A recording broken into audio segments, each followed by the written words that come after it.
दोस्तों नमस्कार। मकर राशि वाले मेरे मित्रों, आप सभी का आज के ज्योतिष के इस चमत्कारी और आपकी जिंदगी में एक बहुत बड़े बदलाव को लेकर आने वाले कार्यक्रम में बहुत बहुत स्वागत है। हृदय से अभिनंदन है। माता रानी आपकी हर मनोकामना पूरी करें और आपके जीवन में जो भी कष्ट और परेशानियां हैं उनका नाश करें। दोस्तों, आपके घर के इस कोने में रखी हुई है यह एक तांत्रिक चीज। यह चीज बहुत ही नकारात्मक है और इसके दुष्प्रभाव धीमे धीमे आपके जीवन पर असर कर रहे हैं। जी हाँ दोस्तों, इसका प्रभाव न केवल आपके जीवन में चल रही गतिविधियों जैसे आपका व्यापार है, आपके काम धंधे हैं, आपके निजी रिश्ते और नाते हैं उन पर पड़ रहा है, बल्कि यह एक चीज आपकी रुपए पैसे की भी बर्बादी करवा रही है, आपको बीमार बना रही है। हम कह सकते हैं कि इस एक चीज का असर आपके ऊपर एक धीमे जहर के समान हो रहा है और इस धीमे जहर की काट करना बहुत अधिक आवश्यक है, क्योंकि यदि ऐसा नहीं किया गया तो धीमे धीमे यह आपके पूरे जीवन को निगल जाएगा। अब सवाल यह उठता है कि यह कौन सी चीज है और इसका तंत्र से किस प्रकार संबंध है। दूसरा कि यह आपके घर में किस कोने में किस स्थान में रखी हुई है। और तीसरा प्रश्न यह है कि यह अपने आप आई है या कोई लेकर आया है या किसी ने जानबूझकर इसे आपके घर में रखवाया है ताकि धीमे धीमे आपकी हर एक खुशी को यह बर्बाद कर दे, तबाह कर दे। यानी कि क्या यह किसी षड्यंत्र का हिस्सा है।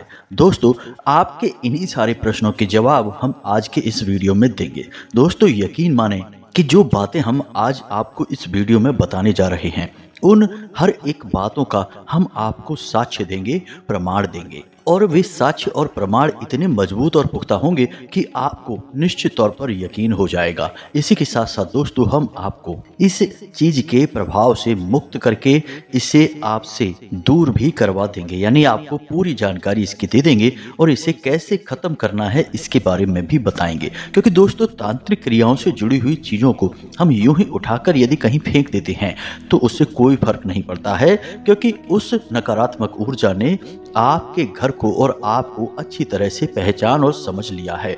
अब यह ऊर्जा वहीं वास करेगी। आप चाहे उस सामान को उठाकर कहीं भी फेंक दे, इससे फिर कोई फर्क नहीं पड़ता है।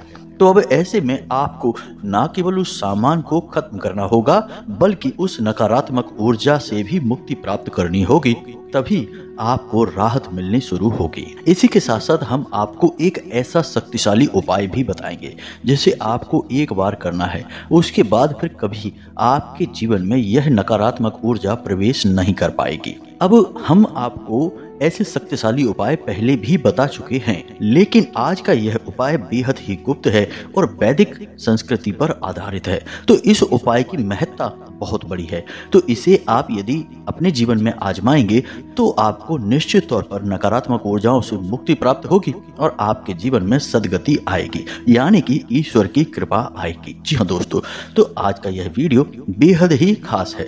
हम आपसे कहेंगे कि आप समय निकालकर इस महत्वपूर्ण वीडियो को अवश्य देखें, क्योंकि यदि आपने लापरवाही दिखाई और जल्दबाजी में इस वीडियो को बीच में छोड़ दिया तो आप निश्चित तौर पर अपना एक बहुत बड़ा नुकसान करवा बैठेंगे। क्योंकि दोस्तों, किसी न किसी से तो हमें ज्ञान प्राप्त करना ही पड़ता है और हम जो आपको ज्ञान देते हैं वह माई की कृपा और अनुभूतियों के आधार पर होता है। साथ ही साथ हम आपकी राशि का विशेष अध्ययन करने के बाद ग्रह गोचर के आधार पर ही आपको सारी बातें बताते हैं। तो यह जो ज्ञान है यह पूर्ण रूप से प्रमाणित है, क्योंकि इस ज्ञान के साथ माई की कृपा और आस्था जुड़ी हुई है। अब एक सबसे महत्वपूर्ण बात दोस्तों, कि जिन लोगों के मन में धर्म और भगवान के प्रति विश्वास है केवल वही इस वीडियो को देखेंगे। जिन लोगों के मन में विष का वास है और जो धर्म, आस्था और भगवान में भरोसा नहीं रखते हैं, अपने आप को ही सब कुछ समझते हैं, ऐसे लोगों की इस वीडियो में कोई आवश्यकता नहीं है, क्योंकि इन्हें कुछ भी प्राप्त नहीं होगा। ना तो इनके जीवन में कोई उद्धार होगा, ना ही इन्हें सद्गति प्राप्त होगी और ना ही इन्हें ईश्वर की कृपा प्राप्त होगी, फिर चाहे हम कितना ही जोर क्यों ना लगा ले दोस्तों। और ऐसे लोगों के लिए तो तुलसीदास जी ने भी रामायण में एक सोरठा लिखा है जो इस प्रकार है। फूलहि फरहि न बैत जदपि सुधा बरसै जलध मूरख हृदय न चेत जो गुरु मिलहि बिरंच सम तो अब ऐसे सठ और धूर्त लोगों का तो केवल भगवान ही मालिक है। बाकी हमारा प्रयास तो उन लोगों के लिए है जो सात्विक हैं, आस्तिक हैं और शरणागति हैं भगवान की। जी हाँ दोस्तों, तो चलिए आज के इस महत्वपूर्ण ज्ञानवर्धक वीडियो को शुरू करते हैं। लेकिन इससे पहले आपसे एक निवेदन है कि कमेंट में पूरे भक्ति भाव के साथ जय माँ भद्रकाली कृपा करो, जय माँ भद्रकाली रक्षा करो, एक बार नहीं 3 बार लिखना। माता भद्रकाली आपकी निश्चित तौर पर पुकार सुनेंगी और मदद करने के लिए दौड़ी चली आएंगी। इसी के साथ साथ दोस्तों, आप अपना नाम और स्थान लिखना कमेंट बॉक्स में बिल्कुल भी ना भूलें। आप लोगों का प्रेम और आप लोगों का माई के प्रति भाव हम लंबे समय से देख रहे हैं। आप लोग कमेंट बॉक्स में अपना नाम भेज रहे हैं, स्थान भेज रहे हैं। हम शनिवार के होने वाले सर्व मनोकामना पूर्ति हवन में आपके नाम से आहुतियां करवा देंगे। इसी के साथ साथ माई के दिव्य दरबार में आपके नाम की अर्जी भी लगा देंगे। आप देखेंगे कि अगले ही दिन से आपके जीवन में सूक्ष्म परिवर्तन आने शुरू हो जाएंगे, यानी आपको अच्छी खबरें मिलनी शुरू हो जाएंगी। और यदि आपकी आस्था प्रबल है तो आपको बड़े चमत्कार भी देखने के लिए मिलेंगे। जी हाँ दोस्तों, तो चलिए आज के इस वीडियो में आगे बढ़ते हैं। तो दोस्तों समझिए, आज के समय में तांत्रिक कौन है। अब वो जमाना गया जब वेशधारी और चिरपरिचित तांत्रिक हुआ करते थे। पूरे क्षेत्र में कहीं एक आधा कोई बड़ा तांत्रिक हुआ करता था और लोग उसी के पास जा जाकर या तो अपनी समस्याओं का समाधान करवाया करते थे, या फिर वह तांत्रिक यदि कुटिल है, शैतान है, तो फिर दूसरों के जीवन के विनाश के लिए खतरनाक तांत्रिक क्रियाएं करवाया करते थे, यानी कि उसके बारे में सब जाना करते थे। सारा खेल खुलेआम होता था। लेकिन अब समय बदल गया है। अब ज्ञान की कोई कमी नहीं है। मोबाइल के जरिए ही ऐसे ऐसे विशेष और शक्तिशाली उपाय और क्रियाएं जानी जा सकती हैं जिनका प्रयोग करके किसी के जीवन में भी उथल पुथल मचाई जा सकती है। ऐसे में यदि कोई व्यक्ति सचमुच में कोई साधना कर ले, छोटी मोटी क्रिया कर ले, एक रात में ही किसी मंत्र को सिद्ध कर ले। जी हाँ दोस्तों, एक रात में ही मंत्र सिद्ध किए जा सकते हैं। और इन काली तांत्रिक क्रियाओं से जुड़े हुए मंत्र तो अक्सर इसी प्रकार सिद्ध होते हैं। एक रात, 3 रात या 7 रातों में ही ये मंत्र सिद्ध हो जाते हैं। तो किसी ने यदि यह साधना कर ली तो वह खुद अपने आप में तांत्रिक बन गया। अब वह वेशधारी तो नहीं है, फिर भी वह गुप्त रूप से तांत्रिक है। अब वह किसी के जीवन में भी कुछ भी ऊंच नीच कर सकता है। जी हाँ दोस्तों, तो अब सवाल यह उठता है कि ऐसे खतरनाक छुपे हुए शत्रुओं को कैसे पहचाना जाए, क्योंकि इनका रूप और इनके चाल चलन को देखकर तो आप कभी भी अंदाजा लगा ही नहीं सकते हैं। तो अब ध्यान से सुनिए, छोटे छोटे संकेत हैं जो इनकी पहचान कराते हैं, क्योंकि हो सकता है कि आपके आस पड़ोस में, आपके घर परिवार या गली मोहल्ले में ही कोई ऐसा छुपा हुआ गुप्त तांत्रिक रह रहा हो। जी हाँ दोस्तों, तो ऐसे तांत्रिकों की छोटी छोटी पहचानें होती हैं, जैसे कि उनके माथे पर एक काला टीका, छोटा सा काला टीका अवश्य होगा ही। जी हाँ दोस्तों, क्योंकि काला टीका माता काली का प्रतीक होता है, भैरव का प्रतीक होता है, तंत्र क्रियाओं का प्रतीक होता है। तो जब ये तांत्रिक इन क्रियाओं को सिद्ध कर लेते हैं तो ये इस टीके को लगाते ही हैं। अब वह टीका छोटा भी हो सकता है, बड़ा भी हो सकता है। जी हाँ दोस्तों, दूसरा कि ऐसे जो लोग होते हैं इनकी अधिकतर पूजाएं रात्रि के समय होती हैं। जी हाँ दोस्तों, तीसरा कि ऐसे लोग अचानक समाज से कटने लगते हैं, यानी कि लोगों के साथ बैठकर गप्पे नहीं हाँकते हैं। जहाँ पहले लंबी लंबी चर्चाएं बातें किया करते थे, टाइम पास किया करते थे, अब यह सब क्रियाएं बंद कर देते हैं। चौथा कि इनके जीवन में अचानक परिवर्तन आने लगते हैं, यानी कि ये पहले स्वयं को धनी बनाते हैं, पहले स्वयं के लाभ करवाते हैं, बाद में दुनिया के बारे में सोचते हैं। तो अचानक ही आप देखेंगे कि इन्हें सब कुछ मिलना शुरू हो जाता है। जहां पहले ये कंगाल थे, परेशान थे, वहीं अब इनके पास धीमे धीमे धन आगमन के स्रोत बढ़ने लगते हैं, समाज में इनका वर्चस्व बढ़ने लगता है। और सबसे आखिरी संकेत कि इनका रूप रंग, यानी इनके चेहरा मोहरा और इनकी आंखें थोड़ी सी बदल जाती हैं। एक अजीब सा आकर्षण होता है, लेकिन इसी के साथ साथ एक अजीब सा भय और खौफ भी होता है, जो कि इनकी तरफ देखने से इंसान के मन में उत्पन्न होता है। अब यहाँ पर हम यह नहीं कह रहे हैं कि यह बड़ा ही खतरनाक दिखाई देता है, बस इसकी तरफ देखकर आपकी हिम्मत नहीं पड़ेगी कि आप पहले इससे बात कर लें। जी हाँ दोस्तों, अब यहाँ पर यह भी नहीं है कि ऐसे लोग भगवान की पूजा पाठ बंद कर देंगे और खतरनाक भूत प्रेत की पूजाएं शुरू कर देंगे। नहीं, ऐसा भी नहीं है। भगवान की पूजाएं करेंगे, मंदिर जाएंगे, सब कुछ करेंगे, लेकिन इन्होंने गुप्त रूप से कुछ ऐसी तांत्रिक सिद्धियों को भी हासिल कर लिया होता है। तांत्रिक क्रियाओं को भी किया होता है जो कि ये रात्रि में संपन्न करते हैं। अब वैसे तो प्रमाण बहुत सारे हैं जिनके बारे में चर्चा की जा सकती है, लेकिन हाल फिलहाल में हमने जो आपको बताया है बस इन बातों पर आप गौर करिए। इनकी बातों में कुटिलता आ जाती है। जी हाँ दोस्तों, ये थोड़े अजीब ढंग से बातें करने लगते हैं, चीजों के प्रति इनका नजरिया बदलने लगता है। ये ऊर्जाओं की बातें करते हैं, ये शक्तियों की बातें करते हैं, तो इन्हें आपको पहचानना बहुत आवश्यक है। अब हम आपको जो बताने जा रहे हैं वह आपसे जुड़ा हुआ है। जी हाँ दोस्तों, यानी आपके घर से और आपके घर में रखी हुई तांत्रिक वस्तु से जुड़ा हुआ है। तो अब आप विशेष तौर पर ध्यान से सुनना। जी हाँ दोस्तों, जो भी बातें हम आपको बताने जा रहे हैं वह माई की अनुभूति के आधार पर है। तो अब ध्यान से सुनिए दोस्तों कि तंत्र विद्या से जुड़ी हुई चीजें आपके घर के किन स्थानों पर रखी जा सकती हैं और उन स्थानों पर रखने से आपको वे चीजें किस प्रकार नुकसान पहुंचाएंगी। जी हाँ दोस्तों, यह जानना आपके लिए बेहद आवश्यक है। तो अब ध्यान से सुनिए दोस्तों, तंत्र विद्या से जुड़ी हुई चीजें घर के 4 स्थानों पर ही रखी जाती हैं। जी हाँ दोस्तों, जिनमें आपके घर का मुख्य दरवाजा, आपके घर की छत, आपके घर का ब्रह्म स्थान और आपका शयन कक्ष यानी बेडरूम। जी हाँ दोस्तों, तो अब ध्यान से समझिए कि इन स्थानों पर यदि कोई तांत्रिक क्रिया कर दी जाए तो आपके जीवन पर यह कैसे प्रभाव डालती है। समझिए कि आपके दरवाजे पर यदि कोई तांत्रिक क्रिया की गई है, यानी रात के 12 बजे 2 बजे कोई एक व्यक्ति आया और आपके दरवाजे पर कुछ रखकर चला गया, जैसे कोई नींबू है, नाखून है, दांत है किसी जानवर का, या कोई पंख है, या फिर लाल या काले रंग का कपड़ा है और उसने वहां पर कोई क्रिया की है, सिंदूर वगैरह डाला है, यदि ऐसी कोई क्रिया कर जाता है और यह क्रिया आपके घर के मुख्य दरवाजे के 10 फीट की दूरी तक की जाएगी। जी हाँ दोस्तों, तो अब यदि कोई आपके घर के मुख्य दरवाजे पर यह क्रिया कर गया तो यह सबसे खतरनाक क्रिया होती है, क्योंकि अब यहाँ से आपके घर में केवल और केवल परेशानियां आएंगी, क्योंकि आपके घर के मुख्य दरवाजे को बांध दिया गया है।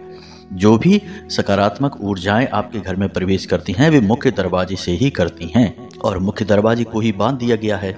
यानी कि अब आपको दुख, तकलीफ, परेशानी, कष्ट के अलावा कुछ भी हासिल नहीं होगा। हर काम आपका बनता हुआ बिगड़ जाएगा और हर रिश्ते नाते से आपको बुराइयां ही हासिल होगी, यानी कि आप चौतरफा घिर चुकी हैं। यह सबसे खतरनाक बंधन होता है। दूसरा कि आपके घर के ब्रह्म स्थान में, तो दोस्तों यदि आपके घर के ब्रह्म स्थान में कोई गुप्त तांत्रिक वस्तु कोई आया और छोड़कर चला गया, कुछ ऐसी वस्तुएं होती हैं जैसे कि अभिमंत्रित चावल हैं, अभिमंत्रित की गई काली मिर्च है, या कोई पंख है, या चांदी का बुरादा है, ऐसी कोई वस्तु यदि डाल दी गई है तो आपके घर का ब्रह्म स्थान का बंधन हो चुका है। अब आपके घर में दिव्य शक्तियां नहीं रहेंगी, यानी जो आपके कुल देवी देवता हैं, आपके पितृ देवता हैं, वे अब आपकी रक्षा नहीं कर पाएंगे। इसका नतीजा यह होगा कि आपको ऐसा लगेगा जैसे कि किसी की घोर नजर लग गई है आपको और आपके काम को, यानी हर जगह आपको केवल और केवल परेशानियां मिलेंगी। जैसे आपकी रुपए आवक कम हो जाएगी, काम धंधे व्यापार ठंडे होने लगेंगे और हर तरफ से आपको रुपए पैसे के खींचतान का सामना करना पड़ेगा, कर्जा भी बढ़ने लगेगा, क्योंकि अब आपके रक्षक आपके साथ नहीं हैं। तो अब नकारात्मक शक्तियां आपके ऊपर हावी होंगी। इसी के साथ साथ दोस्तों घर के किसी सदस्य के ऊपर व्यसन यानी जुआ, शराब, मांस, मदिरा आदि के सेवन का और गलत कार्यों में लिप्त होने का प्रभाव भी देखा गया है। तीसरी जगह है आपके घर की छत। दोस्तों हमारे एक दर्शक ने हमें कमेंट करके बताया था कि उनकी छत पर लाल मिर्ची के बीज बहुत अधिक मात्रा में पड़े हुए मिले हैं। अब पता नहीं किसी पड़ोसी ने डाले हैं या फिर अपने आप कहीं से आ गए हैं। तो जाहिर सी बात है दोस्तों कि अपने आप तो कहीं से कोई चीज़ आती नहीं है, कोई ना कोई उसे रखता है, डालता है।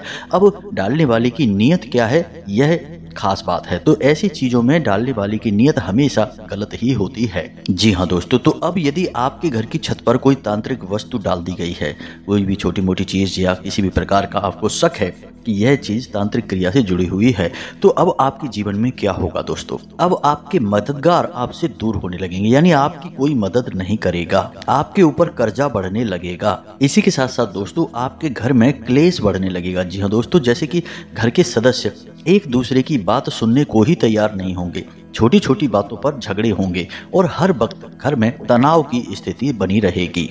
यानी कि यह तांत्रिक क्रिया आपको मानसिक पीड़ा देगी, आपको मानसिक तौर पर प्रताड़ित करेगी। यह बहुत ही खतरनाक होती है दोस्तों। इसका स्तर बहुत ऊंचा भी हो सकता है और यह सामान्य क्रिया भी हो सकती है। तो अब ध्यान से सुनिए, अब आखिरी जगह बची है आपका बेडरूम, और यह सबसे ज्यादा नाजुक स्थान होता है और यहाँ तक पहुँच केवल अपने की ही होती है। कोई पराया तो यहाँ तक आएगा नहीं, तो कोई अपना ही छुपा हुआ घोर शत्रु होता है। वही आपके बेडरूम में कुछ न कुछ तांत्रिक क्रिया से जुड़ी हुई चीजें छोड़ेगा, जैसे कि काली मिर्च की कोई पोटली होगी, कोई बाल, नाखून या कोई भी छोटी बड़ी चीज जो आपको अजीब लगे कि आपके कमरे में यह चीज कैसे आ गई, वह तांत्रिक क्रिया से जुड़ी हुई वस्तु हो सकती है। तो अब यदि आपके बेडरूम में यह वस्तु छोड़ दी गई है, तो अब इस वस्तु से जो ऊर्जा निकलेगी वह आपको इस हद तक प्रताड़ित कर सकती है कि आत्महत्या करने तक का मन बन सकता है। जी हाँ दोस्तों, यह बात कहते हुए अच्छा तो नहीं लग रहा है, लेकिन कई बार जातकों के साथ ऐसा देखा गया है कि उनकी मनोदशा इतनी खराब हो गई कि ऐसा लगता है जैसे कि वे मानसिक रोगी हो गए हैं। जी हाँ दोस्तों, ना तो फिर उन्हें खाना अच्छा लगता है, ना किसी के साथ चर्चाएं अच्छी लगती हैं, और ना ही उन्हें अच्छी नींद आती है। काम से तो उनका मन पूरी तरह से हट ही जाता है, अपने ही काम को बर्बाद करने पर उतारू हो जाते हैं और ऐसी ऐसी क्रियाओं में लिप्त हो जाते हैं जिनके बारे में उनके खानदान में भी कोई सोच नहीं सकता है। जी हाँ दोस्तों, वेश्यावृत्ति, जुआ, शराब, मांस आदि का प्रयोग करना शुरू कर देते हैं और इस हद तक चले जाते हैं कि अपने स्वयं के घर को ही गिरवी तक रख देते हैं। तो यह बहुत ही खतरनाक क्रिया है, इसके बारे में आपको सतर्क रहना बहुत आवश्यक है। अब बात करते हैं आपके बारे में कि आपको कैसे पता चलेगा कि आपके घर के किस कोने में, किस स्थान पर कौन सी तांत्रिक वस्तु रखी है और उसे कौन रख गया है। दोस्तों, इस बात से कोई फर्क नहीं पड़ता है कि कौन सी तांत्रिक वस्तु रखी है और उसे कौन रख गया है। फर्क इस बात से पड़ता है कि उस वस्तु से आपको छुटकारा कैसे दिलाया जाए। जी हाँ दोस्तों, क्योंकि बीमारी यदि है तो अब इस बात से कोई फर्क नहीं पड़ता है कि बीमारी किस हद तक बढ़ गई है और किस तरह आपके पास आई है। फर्क इस बात से पड़ता है कि अब उस बीमारी से छुटकारा कैसे पाया जाए, उसका इलाज कैसे किया जाए। जी हाँ दोस्तों, तो अब बात करते हैं इलाज की। यह बहुत ही महत्वपूर्ण है दोस्तों। हम आपको बता दें कि यदि आपको विश्वास है कि कोई तांत्रिक क्रिया आपके ऊपर हो चुकी है तो आप इस उपाय को करें, और यदि आपको जरा सा भी शक है या आपको लगता है कि कोई तांत्रिक क्रिया नहीं हुई है, क्योंकि काली तांत्रिक क्रियाओं की एक विशेष खूबी यह भी है कि जातक को कभी इस बात का एहसास ही नहीं होता है, उसे शक भी नहीं होता है कि उसके ऊपर कोई तांत्रिक क्रिया कार्य कर रही है, किसी काली शक्ति ने उसके ऊपर कब्जा कर रखा है। जी हाँ दोस्तों, यानी कि भ्रम की स्थिति उत्पन्न कर देती है। तो अब यदि आपको जरा सा भी शक होता है तो इसका मतलब कि आपकी दिव्य शक्तियां जागृत हैं और वे आपको एहसास करवा रही हैं। तो आप हमारे कहने से इस क्रिया को एक बार जरूर कर लेना। और यदि आपको शक नहीं है, आपको लगता है कि आपके ऊपर कोई क्रिया नहीं हुई है, तब भी आप इस क्रिया को जो हम आपको बता रहे हैं, इस दिव्य प्रयोग को आप जरूर कर लें, क्योंकि पता नहीं कौन सी क्रिया कब किसने कर दी, किसकी काली नजर आपको लग गई, कब कैसे कौन कहाँ घात करेगा, किसी का कुछ पता नहीं। दोस्तों, आज के समय में तो भाई भाई का नहीं हो रहा है और दूसरों की तो बात ही क्या है। तो सबसे बेहतर यह है कि आप उस सच्चे परमात्मा का, उस सच्चे ईश्वर का हाथ पकड़ लें और बस अपने दम पर अपने जीवन की रेखाओं को और अपने भाग्य को बदलने का प्रयास करें। जी हाँ दोस्तों, तो आप स्वयं ही प्रयास करके इन परेशानियों से मुक्त हो सकते हैं। तो प्रयास करने में जाता ही क्या है दोस्तों। तो अब ध्यान से सुनिए, हम आपको जो बताने जा रहे हैं, जिन चीज़ों का प्रयोग करने के बारे में बता रहे हैं, इन चीज़ों का प्रयोग कैसे करना है, कौन सी हैं वो चीज़ें, सारी बातें आपको विस्तार से बताने जा रही हैं। तो अब ध्यान से सुने दोस्तों, यह उपाय आपका जो है वह शनिवार के दिन होगा। जी हाँ दोस्तों, और यह उपाय आपकी कुल देवी को समर्पित होगा।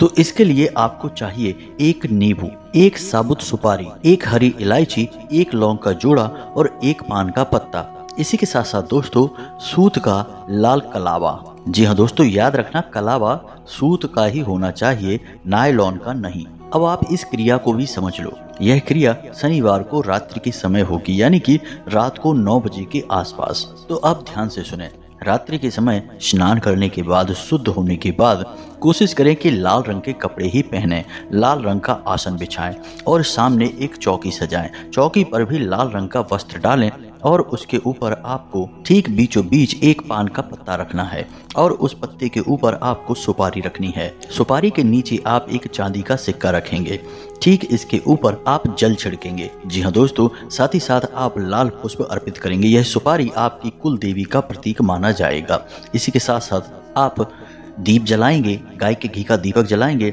साथ ही साथ थोड़ा सा कपूर भी जलाएंगे। एक छोटी सी कटोरी ले लें और उसमें थोड़ा सा कपूर डालें, भीमसेनी कपूर होना चाहिए, और उस कपूर को आप जलाएंगे। इसी के साथ साथ आप जो सूत का कलावा था उसे आप छोटे टुकड़े में तोड़कर माई को वस्त्र अर्पित करेंगे, यानी उस सुपारी के आसपास उस वस्त्र को रख देंगे और बोलेंगे कि माई यह वस्त्र आपको समर्पित हैं। इससे पहले जो आपने दीपक जलाया था उस समय आप कुल देवी का आह्वान भी करेंगे। जी हाँ दोस्तों, आप अपने मन में बोलेंगे कि आपकी जो कुल देवी हैं वे आपके यहाँ स्थान ग्रहण करें, आप उन्हें बुला रहे हैं। जी हाँ दोस्तों, यह कुल देवी का आवाहन है। कोई विशेष मंत्र की आवश्यकता नहीं है, बस इतना बोल देने से ही काम हो जाएगा। फिर माई को वस्त्र अर्पित करें, प्रसाद अर्पित करें, पुष्प अर्पित करें और थोड़ा सा जल उस सुपारी के ऊपर छिड़कें, जो कि जल अर्पण हो जाएगा। और इसके बाद 21 बार इस मंत्र का उच्चारण करना है। मंत्र बहुत ही सरल है, ध्यान से सुने।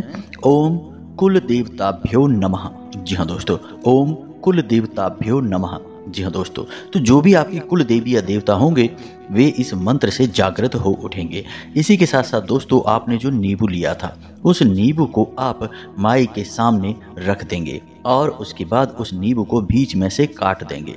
जी हाँ दोस्तों, माई को यह नींबू की बलि समर्पित हो जाएगी। इसी के बाद आप इस नींबू में 4 लौंगे लगाएंगे, यानी कटे हुए भाग में अंदर 4 लौंगे आप उसमें फंसा देंगे और उस नींबू को बंद कर देंगे और उसके ऊपर लाल रंग का एक धागा लपेट देंगे। जो कलावा आप लेकर आए थे उस कलावे को लपेट देंगे। जी हाँ दोस्तों, अब बलि से आप सुनकर डर मत जाना, यह कोई खतरनाक बलि नहीं है। यह माई की विशेष पूजा में एक सामान्य सी प्रक्रिया है। तो आप इस नींबू को अब माई के पास रखा छोड़ देंगे। अब माई से हाथ जोड़कर प्रार्थना करेंगे कि आपने हमेशा हमारे कुल की रक्षा की है, कुल का पालन किया है, अब हमारे ऊपर कष्ट भारी हैं, अब आपकी हमें फिर से आवश्यकता है, तो आप आइए हमारे कुल में विराजमान होइए, घर में विराजमान होइए और हमारे घर की, हमारे परिवार की रक्षा करिए, हमें आपकी बहुत अधिक आवश्यकता है। इस प्रकार आप माई से निवेदन करेंगे और उसके बाद आप पूरी रात्रि के लिए वहां पर उस सामान को ज्यों का त्यों रखा छोड़ देंगे, यानी वह नींबू माई के चरणों में समर्पित रहेगा और माई की स्थापना ज्यों की त्यों रहेगी। साथ ही साथ कोशिश करें कि रात्रि भर वहां गाय के घी का वह दीपक जलता रहे, अखंड बना रहे। अब आपको सुबह सूर्योदय से पहले जागना है और जो भी आपने सामग्री वहां रखी है, यानी कि माई की स्थापना की है और जो पूजा पाठ का सामान था वह सब उठाकर आप अपनी पूजा की अलमारी में रख दें। माई के वस्त्र और पुष्प और जो अन्य सामग्रियां थी जैसे कलावा वगैरह, उसे आप एक थैली में भर लें और उसे बहते हुए जल में आपको विसर्जित करना है। सुपारी को आप अपनी पूजा की अलमारी में ही रखें, उसे विसर्जित नहीं करना है। सिक्के को भी आप अपनी पूजा की अलमारी में रखें और उसी सिक्के के ऊपर आपको वह सुपारी रखनी है। अब इस नींबू को आप जो सामने माई के रखा था उस नींबू को आप अपने बेडरूम में ले जाकर रख लें और पूरा दिन उसे बेडरूम में ही रखा रहने दें। अब अगले दिन रविवार को रात्रि को 12 बजे आपको यह नींबू अपने घर के बाहर लेकर आना है, यानी अपने घर के मुख्य दरवाजे पर। और इस नींबू को आपको इस प्रकार से फेंकना है, क्योंकि यह 2 टुकड़ों में कटा हुआ है, इसमें लौंग लगी हुई हैं। तो अब अपनी कुल देवी को याद करते हुए अपने घर के मुख्य दरवाजे की दहलीज पर खड़े हो जाना है, बाहर की ओर मुख करके। अब एक हाथ से इस नींबू को उस तरफ, यानी इसका एक टुकड़ा जो है दाहिने हाथ का, उसे आपको बाईं तरफ फेंकना है और जो बाईं हाथ में आपका नींबू का टुकड़ा है उसे आपको दाहिनी ओर फेंकना है, यानी क्रॉस करके इन दोनों टुकड़ों को आपको फेंकना है। जैसा कि महाभारत काल में भीम ने जरासंध के 2 भाग करके इधर उधर क्रॉस करके फेंके थे, ठीक इसी प्रकार आपको इस नींबू के दोनों टुकड़ों को फेंक देना है। साथ में लौंगे भी फेंक जाएंगी। जी हाँ दोस्तों, और हाथ जोड़कर अपनी कुल देवी से प्रार्थना करना है कि आपकी रक्षा करें, आपके कुल की, आपके परिवार की रक्षा करें और घर परिवार की उन्नति में सहयोग करें। इसके बाद आप सीधे अंदर आ जाएं। याद रखें कि इस क्रिया को करते हुए कोई आपको देखे ना और ठीक रात्रि को 12 बजे यह क्रिया आपको करनी है। बस दोस्तों, यह कोई तांत्रिक क्रिया नहीं है, यह सकारात्मक क्रिया है, आपकी कुल देवी को समर्पित है। जी हाँ दोस्तों, तो बस इस क्रिया को आप एक बार करके देखें और आप इसके परिणाम देखें। अब जो आपने कुल देवी को प्रसाद चढ़ाया था इसके बारे में हम बताना भूल गए। इस प्रसाद को केवल घर के पुरुष सदस्य ही खाएंगे। इसे किसी महिला को खाने के लिए नहीं देना, किसी बच्चे को नहीं देना है। बस इस क्रिया को आप करें और आप देखेंगे कि आपके जीवन में जबरदस्त बदलाव आएंगे। हर वक्त आपकी कुल देवी आपकी रक्षक बनकर आपके सामने खड़ी हो जाएंगी और कोई भी बड़ी से बड़ी तांत्रिक क्रिया यदि आपके ऊपर कर दी गई है तो उससे आपको एक झटके में मुक्ति मिल जाएगी। और यदि कोई करने वाला होगा तो उसकी तांत्रिक क्रिया करने से पहले ही विफल हो जाएगी, यानी कि उसकी मानसिकता बदल जाएगी। तो उम्मीद है दोस्तों जो हमने आपको समझाया है वह आपको अच्छी तरह से समझ में आ गया होगा। अब यदि कोई प्रश्न उठता है आपके मन में तो आप कमेंट करके प्रश्न पूछ सकते हैं, हम आपके प्रश्नों के जवाब देने की पूरी कोशिश करेंगे। इसी के साथ साथ आज की इस वीडियो को विराम देते हैं। कमेंट में पूरे भक्ति भाव के साथ जय माँ भद्रकाली रक्षा करो एक बार नहीं 3 बार लिखना। माता भद्रकाली आपकी निश्चित तौर पर रक्षा करेगी। इसी के साथ साथ आज की इस वीडियो को विराम देते हैं। मिलते हैं अगले ज्ञानवर्धक वीडियो में, तब तक के लिए धन्यवाद। जय माता की।